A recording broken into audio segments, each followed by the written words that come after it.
you doing? Awesome, excellent. Hope you had a wonderful day, wonderful week thus far. I have. It's getting even better as time progresses.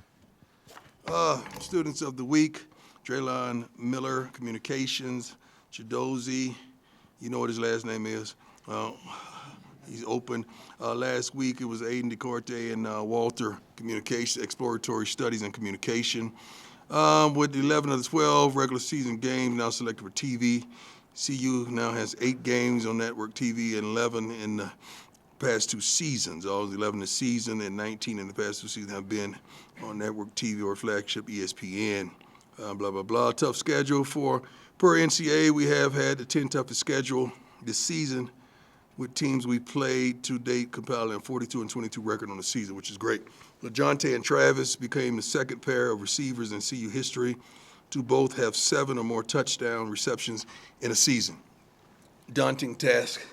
Team coming off a huge, I don't call it the upset because I know Joey and I know they felt like they were going to go in there and do what they did, and they did.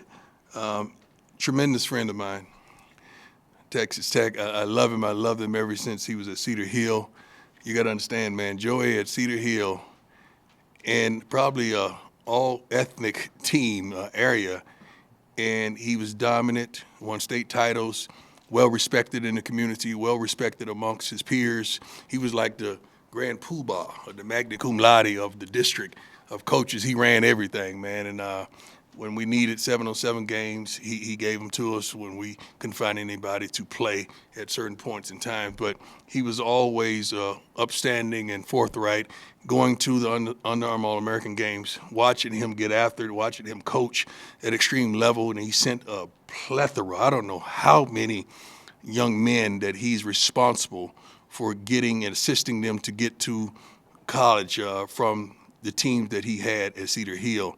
I was over there, got to know him because my son Bucky played in his organization, and just a pillar of consistency, commitment, and he was a dog. Like Joey, what you see is what you get. He don't mince words.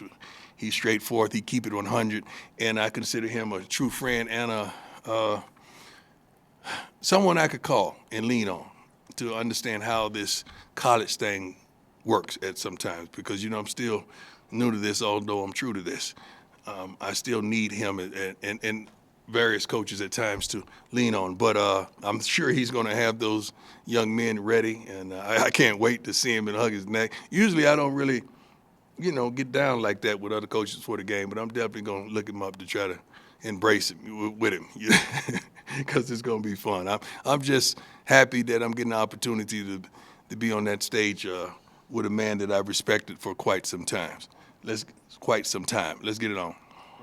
Hey, Coach. How you doing? How you doing? Good. Nikki Edwards, CU Sports Report.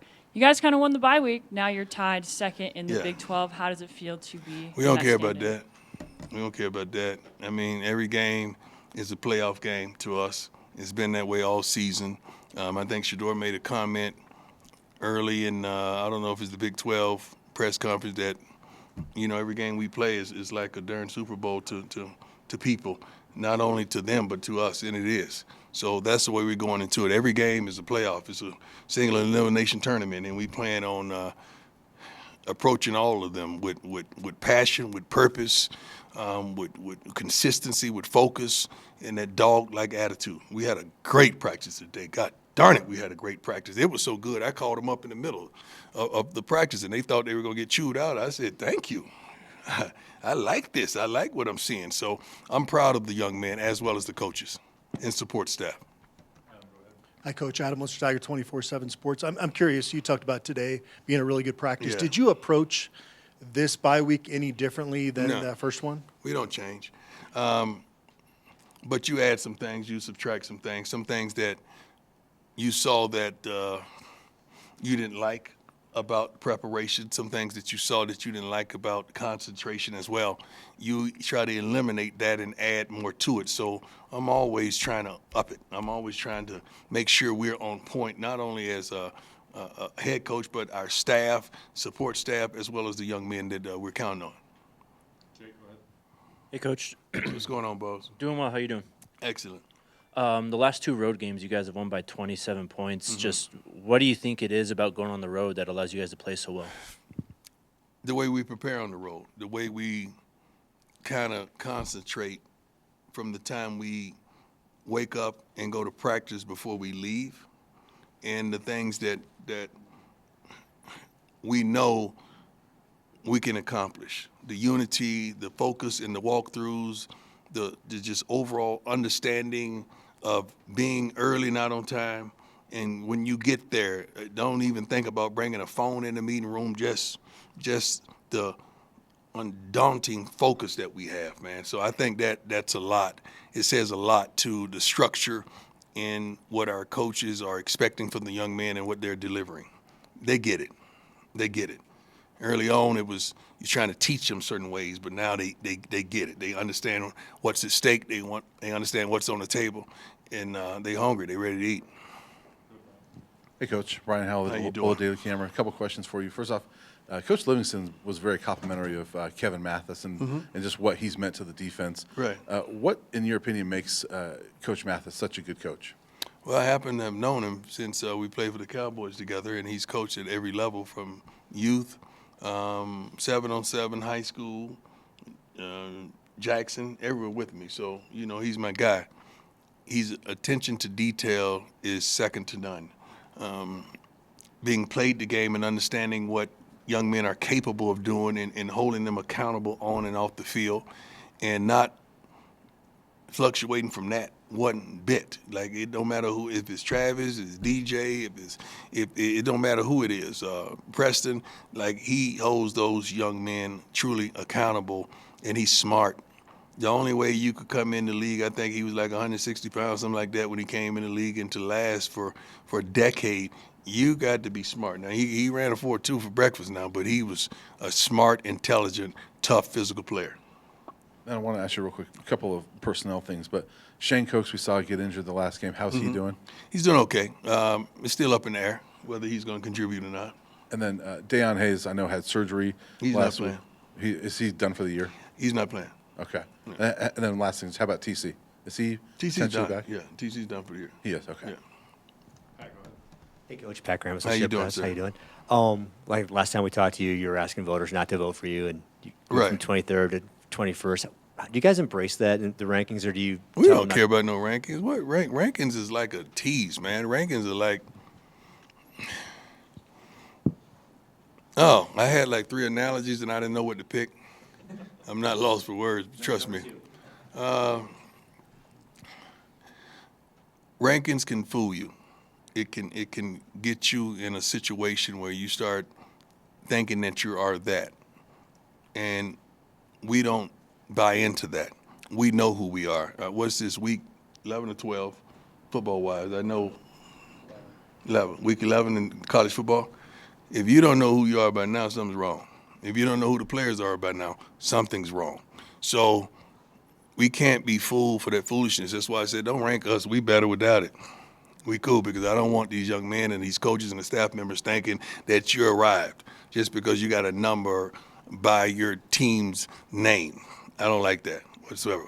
I'd rather be unranked and just go in there anonymously and just do what we do. Morning, Coach. How you doing? Doing great. How about you? Good, Ted. Taylor Sadetsky, Sports Illustrated. Making it to a bowl game and then looking for a bowl game for a fine lady like Peggy. Yeah. Has your intensity just doubled since finding so much success?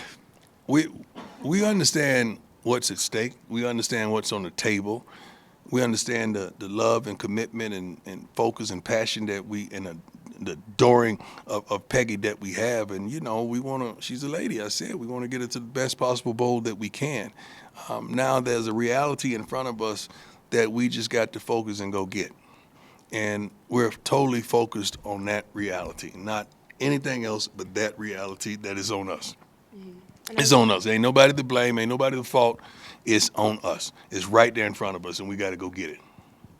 I really wanted to ask this last week, too, but you take so many young men under your wing, and Trey Yeah. Borton, young Dolph's son, having him at the game last week, too. What did that mean, having him back at Folsom? Tremendous. I gotta give Shador a tremendous amount of credit for just the young man he is away from the game. I know you guys see him doing his thing, but he been doing that since high school, man. You know, we got footage. Bucky got receipts on that. So that's really who he is. But his heart is phenomenal. I don't know if you know it, but we had a guy, I'm not gonna call his name, jump into the portal, I think this offseason, that didn't have furniture in his home. And although he had an NIL deal, but he didn't have furniture, Shador bought him furniture. Loaded them up. He then jumped in the transfer portal and didn't even say thank you, didn't even say bye. But he don't trip because he's blessed enough to do it. But that's who this young man is. And he's always been, that's why I call him grown. He's always been mature for his age and for the stage of life that he's in right now. He has a sense of humor, sense of maturity, and he's a phenomenal human being. I'm proud of him. I'm proud of him as a young man. Hey, Coach. I'm Jack Harlow. My man. Buffalo's Wire. Good to see you, Coach. Just curious, as a coach, like, what is your role when players, after their junior year, they become draft eligible, but they still have college eligibility? Just what is your role in kind of helping those players navigate that situation, kind of make that decision? You mean, okay, break it down to me. Just give me just regular slow it hood. down a little. No, give me hood terms. You talking too sophisticated for me. If a guy don't play no more, just talk like that. Just give it to me straight. What is your role in helping players make the decision of whether to declare for the NFL draft or stay in college for another year? Well, if they don't like school, they need to go because I don't want them affecting our APR. That's number one. Secondly, if they have a good shot at going to the NFL, but it could increase if they stayed, I'm going to give them that wisdom. I'm going to put them in front of a multitude of scouts and people that has the resources to give them the truth about where they stand. But you got to understand, you got to really take in consideration who that person is. We had a person at Jackson that I promise you, if he would have came here with us, he probably would have been 2nd through 4th round pick by all means. But he didn't enjoy school, so he wanted to do his thing. So you really got to understand who a person is. But I'm going to give them the truth, the unadulterated truth. I'm going to really tell them like it is, but I'm going to try to urge them to go in the right direction. But then the choice is ultimately up to them. Good question, though, man. Thank I like you. that. Mark Kislet, Denver Gazette. Good to see you. This is inspired by you saying you don't want a ranking to influence your players to think this is who we are. Right. What's the challenge of players dealing with success, which you've obviously That's had? the toughest thing that they deal with, success. It's the toughest thing when a player comes here. You got to understand he wants attention, he wants focus, he wants the tutelage from the staff that we've compiled. But then you got to understand, can he handle it? It's been a tremendous amount of players and coaches that have come here, and you think they can handle that light, and you find out that they can't. Because that light shows everything. Shows your blemishes, shows you up, shows you down, right, ladies? Shows everything. That light is something else. So that's tough, man. That's the toughest thing to really equate when you're evaluating these young men. Can they handle success? Because a lot of them have been in certain situations where failure has been all around and they see how that affects people, but success, they really hadn't been put in that situation. Then you walk into a locker room and you see the Travises and some guys around there, you start putting yourself up against them like, I'm not that. That's the first time in their life to start saying, hey, okay, I'm good, but I'm not that. And then you got to deal with that, man. Because that's what I wanted to ask you. Right. Is we all fail. I know I have a lot. It depends on what you call failing. Yeah. Or had setbacks, adversity, Okay. whatever. But, so I think actually this is my opinion, I'm going to get your opinion, dealing with failure might be easier than dealing with success. And, I don't know about that. okay. I don't know about that. Yes, depends on how bad the failure is. Well, I haven't really been in that other category quite a lot in my life, but I understand. I'm sorry. And I'm not bragging or boasting, but I'm a winner. Okay, I'm talking to you from a winner's perspective. I'm talking to you from a person who has had setbacks, trials, and tribulations, but I don't rest in failure. I don't rest in complacency. I don't rest in areas like that because I know who I am, what I am, how I am, where I'm going, and how to get there.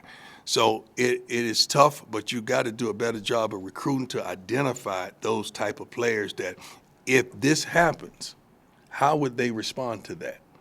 And somewhere in life, somebody, either the guy in the barbershop that's been cutting his hair since he was a kid, either the youth football coach, either the high school coach, one of the administrators, the math teacher, or the English teacher, somebody in that school knows this young man. And you got to do a better job of evaluating who he is. But it's us to create the resources to help them get over those type of hurdles. That's on us. That's on us. Tremendously on us. Rylan Scholes from Ralph Report. You guys have found a lot of success running the football over the last 2 weeks with Isaiah Gustav starting at running back. Should fans expect Gustav to start again and get a majority of the workload, or are you guys going to kind of mix that up? I would think so, but we have several backs that can do the job. It's who has the hot hand. Who gets to start is really not important. It's who gets to finish. That's more important than anything. The best and the most valuable person in a track meet in a 4x1 relay is oftentimes you don't know. Is it the guy who starts or the guy who finishes? Or the second leg or the third leg? You have no idea. Depends on the race and what you encounter. Great question, though. John Treach, 9 News. Coach, you mentioned handling success. But with a month out now, it's no longer 2 months, it's no longer August. You're a month out from all the goals every college team wants. Do you sense your team is ready to seize that opportunity? I would hope so. That's what we train for. I mean, this is one of the few teams in the country that's been lied on, cheated, talked about, mistreated. That's a song, isn't it? Lied on, cheated, talked about, mistreated. That's like a gospel song. I know that went over everybody's heads in here but a few, but that's a gospel song. That's pretty darn good. Who is that? One of the Winans? One of the Winans saying that? Yeah, I think my girl, Vicky. I think Vicky Winans spit that. She killed that. I used to love that song. But honestly, man,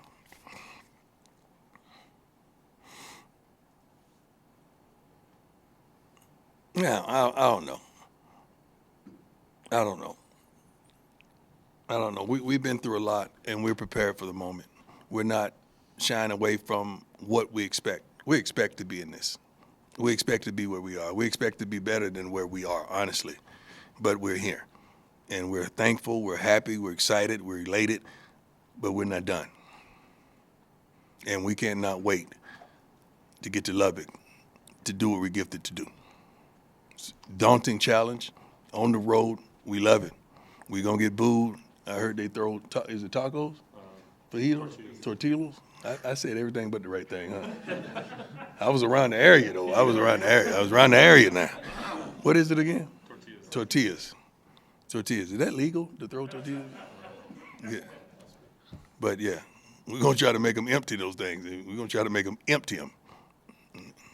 Hey, Coach, hope you're doing well. Hope you had a good bye week. Thank you. The last 2 weeks in the second half offensively, maybe not as sharp as the first half, but you had a lead.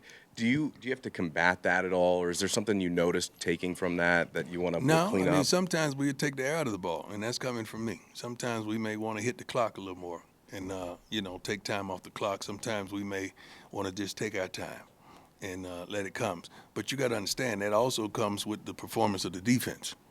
So it may seem like it's just the offense, but if we're giving up points in the same token, that's the defense. That's not the offense. If the offense goes out there and score, we up 14-0 and we don't score for a quarter or so, but we give up points, that's not just the offense. That's the defense as well. So we just got to play a great collective game, offense, defense, as well as special teams. That's the goal. That's the challenge. Unrelated to that, I was wondering, when you sit down and cut on the film for an opponent, if you had a checklist, without getting too specific, what are the first few things you're looking for? How well they run the ball, how well they stop the run, how physical they are they getting to the ball, where are their vulnerabilities? I'm looking for where can we attack, where are your vulnerabilities, and we build it from there. Thank you. Thank you. Hey, Coach, how you doing? How you doing, sir? I'm doing well. Scott Proctor, DNVR. Obviously, Travis this past weekend kind of made the rounds, going Fox and kickoff, college game. How cool was that to kind of see him kind of officially, so to speak, kind of launch his Heisman campaign? Well, I like it because that's what everybody else has been doing, right? And it's been a presidential campaign where that's all you see. Well, it's good for working for them. It might as well work for Travis. And I think it did. Now he's touted the first person, like the number one person in that. And all he has to do now is just be consistent and be Travis. That's it. I thought it was great. I love the way he expressed himself, the way he articulated himself, and his presence on television was phenomenal. Like, he's a lovable, likable young man, and I'm proud of him. The funny thing to me, I just saw him. It had to be 1 o'clock in the morning. He riding four-wheelers around the property, just, and I'm just hearing this, like thinking to myself, you better not fall off this darn four-wheeler. The whole country is going to be at my throat if you fall off this four-wheeler. But the four-wheeler just gives off the sound that it's going faster than he was because he knows better. Then I see deer flashing from one side of the property, and he chasing the deer. I'm like, oh, my God. I'm not lying. Then next thing I know, we got a shooting range. We do things, and he's pop, pop, pop. I'm hearing all that. Like, then I'm thinking my mama's going to go crazy because she's trying to sleep. But then I'm thinking, well, my mama can't hear like she used to hear, so she probably can't even hear it. I'm thinking all these thoughts are going in my head. Then I wake up because I didn't go to bed till 2-something or whatever that night because we was playing taboo, like family taboo, couples taboo or whatever. And Travis, I wake up and see him on television. I just bust out laughing. Like, you just left. Like, when did you leave? Like, I didn't even know he was going to make the rounds that early. But we know we have a private airport, I think, 15 minutes from the crib. And he must have got up. He had to only sleep on the plane. There's no way. And I'm sitting there thinking, only Travis has that type of energy that he could go all day like that and go city to city. I think he was in like 4 different cities in one day. But he had a good time. He told me he had a wonderful time, and I'm proud of him, man. He had to. Last one, Tyler, go ahead. Hey, Coach, Tyler King with the Denver Gazette. Kind of in a similar light. Last year, you guys were searching all season to find someone opposite Travis at cornerback to kind of step up. This year, DJ has kind of been very consistent from the start. I mean, just how impressed, you have said many times that you believe he's a future NFL corner. I mean, how impressed with you are him on a week-to-week basis? I think DJ is definitely, he has the potential to be a number 1 draft pick, first-round draft pick. Colton Hood is another person who has that potential as well. Preston Hodge has done a wonderful job, as well in the secondary. And we have others that just hadn't gotten that opportunity yet. But to reach in your bag and close your eyes and to bring 3 or 4 of those guys that loves to bump and run out the womb, like I like that. And those type of guys attract other guys that love to play in that style. And the thing that they have in common, I think Preston isn't as tall, but all those guys are long and lanky like I like them. They're at least 5'11", 6 foot, long arms, verticals, unbelievable. All of them are basketball players in high school. They could hoop. I mean, they got it. So I love that about the corners. That's the way we go out and recruit and try to pick those certain type of young men. And it just took a little time to get them, and now we got them calling. And they know it ain't hard to find. And we're going to prayerfully make another selection round like we did last year and even top that. Thanks, Coach. We're good. Thank you all. God bless you.